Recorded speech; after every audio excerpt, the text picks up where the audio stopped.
Mesdames, Messieurs, bonjour. Bienvenue sur Info en Creuse. Voici les titres du journal.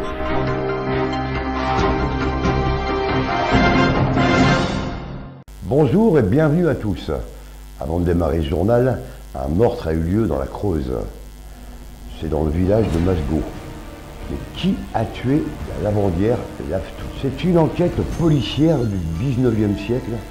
Et vous, les enquêteurs, vous êtes conviés tous les mercredis de 19h à 21h à rechercher les indices.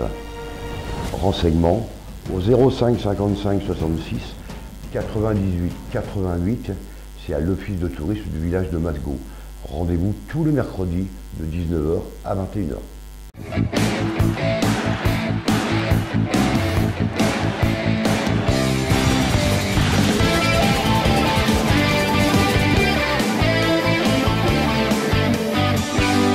Ce week-end, à Ahun dans la Creuse, ce sera le championnat de France de sidecar et de moto à l'ancienne. Une animation de sensations fortes et de sport extrême à partir de 8h et cela jusqu'à 19h à Ahun dans la Creuse. C'est Pierre Bonnet qui s'est imposé lors de la 30e édition du Tour de la Creuse 2017. Elle s'est courue sur 161 km entre Mérinchal et Évaux-les-Bains. Il a devancé son coéquipier Alexis Carlier et Pierre Bonnet succède à Geoffrey Bouchard du Crac Roanne au palmarès.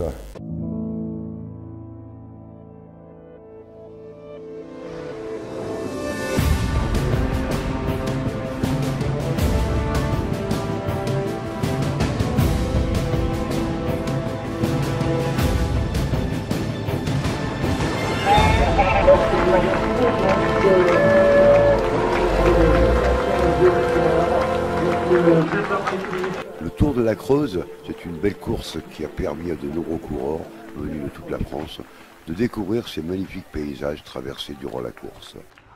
Pour sa 30e édition, le Tour de la Creuse effectuait la dernière boucle dans la cité thermale d'Évaux-les-Bains, dans l'est du département de la Creuse. Après le départ de Mérinchal, les coureurs ont parcouru les 161 km pour atteindre Évaux-les-Bains. C'est une très belle épreuve, le Tour de la Creuse, c'est le 30e anniversaire. C'est une épreuve phare du calendrier limousin. La Creuse, c'est une terre de cyclisme. Il y a le critérium de Dale-Palestel. Je crois que nous avons besoin de ces grands rendez-vous. Si ces rendez-vous disparaissent, malheureusement, il n'y aura plus de Français dans le Tour de France. Et actuellement, nous avons quand même des coureurs de haut niveau qui brillent sur le Tour de France. Emmené notamment par les coureurs du Crac Roanne, le peloton n'a jamais pu revenir sur les deux hommes de tête, sortis à une vingtaine de kilomètres de l'arrivée. Je pense qu'aujourd'hui, il va y avoir une confrontation entre les amateurs et les professionnels. Les ch'tis sont là parce que Dunkerque et Douai ont fait le déplacement et en plus, ils sont en pleine préparation parce qu'il va y avoir la Coupe de France des N3.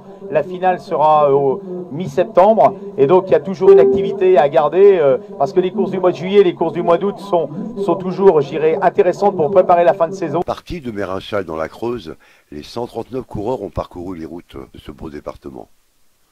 Un départ sous le chapeau de roue et une première victoire en élite pour Pierre Bonnet, qui a pris la tête de la course dès les premiers kilomètres. L'écart s'est rétréci en fin de course, mais le team Nicolas Roux a tenu la distance et finalisé à Évaux-les-Bains. On débattu, on peut dire, Jérôme. Oh, voilà donc le peloton donc repoussé à plus de 5 minutes donc de la tête de course. On aperçoit donc Jérôme Ménard, le coureur professionnel de l'armée de terre. Les deux coureurs du Team Pro et Nicolas Roux. Voilà donc, on va demander à l'ovation à tout le public évaonien. Voilà donc l'arrivée victorieuse de Pierre Bonnet. Voilà donc la victoire de Pierre Bonnet devant Alexis Carlier. Voilà donc très très beau doublé donc des protégés de Jean-Philippe Duraca. Voilà donc Pierre Bonnet. Ce n'est pas souvent que l'on a l'occasion de s'imposer sur ce genre de course, arbore Pierre Bonnet. Et aujourd'hui, il y a bien un sacré plateau de départ. Monsieur Pinault, le réalisateur de la fresque de Brivier, présentait une première à la Souterraine, un festival médiéval. Des artisans d'art, un camp de chevalerie, une dizaine de troupes, des conteurs, plus de 30 animations pour cette belle journée. Une belle programmation dans cette ville historique qui s'est conclue sur le site de Brivier par un magnifique feu d'artifice.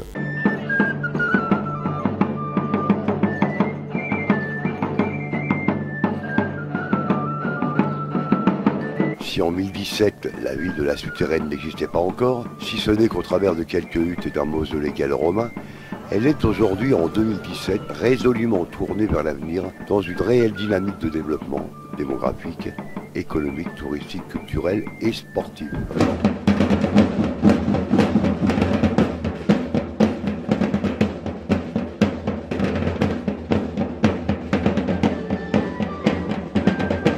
Oyez, oyez, braves gens! Les portes du premier festival médiéval est ouvert à la Souterraine dans la Creuse en ce 14 juillet. Première édition du festival médiéval de la Souterraine pour le 14 juillet, à l'occasion effectivement des festivités du millénaire.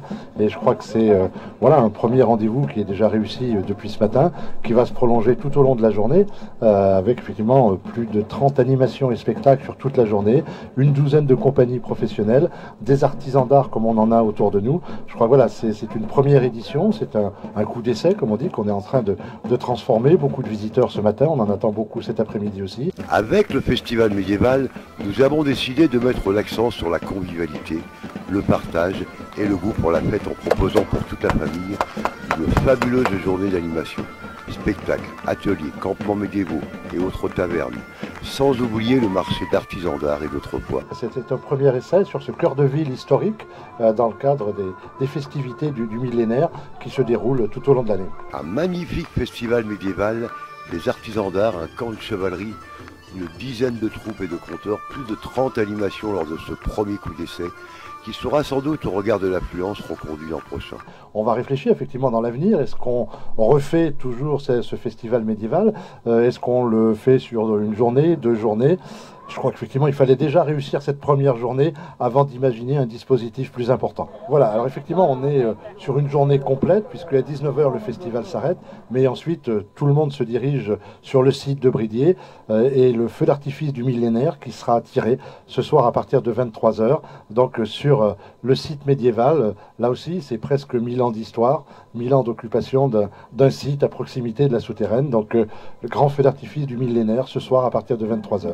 Une solide programmation pour le cœur de ville historique qui s'est conclue sur le site de Bridier par la soirée pyro-musicale du millénaire, qui a brillé de 1000 feux d'artifice pour le plus grand bonheur de tous. La fresque de Bridier se déroulera du 4 au 7 août sur le site de Bridier à la Souterraine. Le sang et la pierre vous emportera au pays des tailleurs de pierre. Albéric et 500 acteurs et figurants vous transporteront dans un monde de sculpteurs, dans un décor féerique. Si je vous entonne, allez, viens boire un petit coup à la maison, il y a du blanc, il y a du rouge, il y a du saucisson. Et bien c'était à l'étang de Vergne, à Bussière-Dunoise, ce week-end. Gilou, toujours aussi populaire, avait répondu à l'invitation du comité de foire de la ville. Pour le plaisir de tous, une communion très ensoleillée avec son guitariste Denis David a ravi un très nombreux public.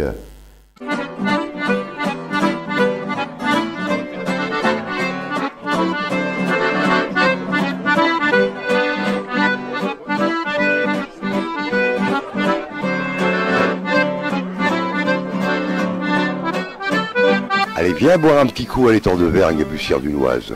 C'est le slogan du jour entonné par Gilou, le fidèle compagnon et accordéoniste de Pierre Perret et de Patrick Sébastien. Toujours aussi populaire, Gilou avait répondu à l'invitation du comité de foire de la ville, pour le plaisir de tous, une communion très ensoleillée avec son guitariste Denis David, qui a ravi un très nombreux public durant cette foire commerciale. Ça fait 52 ans que j'accompagne Pierre Perret, Patrick Sébastien, puis licence 4. C'était une plaisanterie, puis ça continue, on l'a fait tous les samedis, tous les dimanches, voilà, on aime bien. On va boire un coup dans 5 minutes, et on va chanter des chansons avec mon copain Denis David. Viens boire un petit coup à la maison?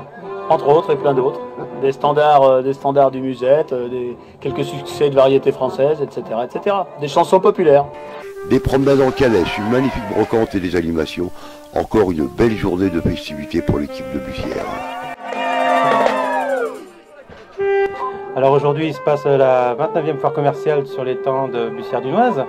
Et c'est la première année que nous le faisons autour de l'étang, déjà pour une raison de Vigipirate, et en plus pour que les exposants aient plus de place, plus de beauté du site. Cet après-midi, ça va être un peu plus détente. Les gens vont continuer à pouvoir profiter de Gilou et Denis David jusqu'à ce soir 18h. Ensuite, nous avons une calèche gratuite pour les enfants qui fait de l'animation, qui les promène dans toute la foire, et aussi on relie le bourg avec la calèche qui est totalement gratuite.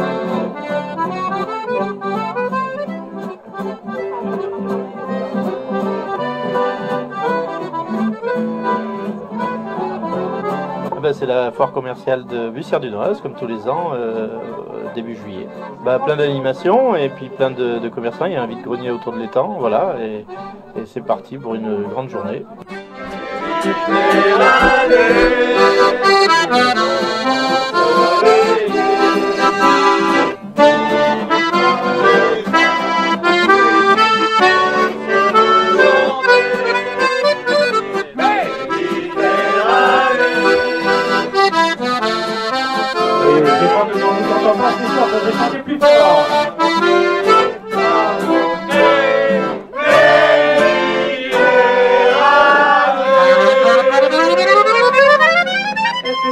On va tourner dans la fête toute la journée, on jouera le petit vin blanc, les amandes singes n'ont rien que des airs populaires.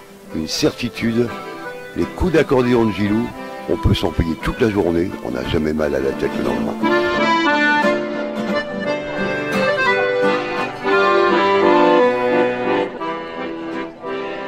Mesdames, Messieurs, donc nous voici dans la période estivale et la fin de la première partie de Info en Creuse. Nous vous donnons rendez-vous donc dès début septembre pour de nouvelles aventures et bien sûr de nouvelles éditions. Nous vous remercions de votre attention. Nous vous donnons rendez-vous pour une prochaine édition.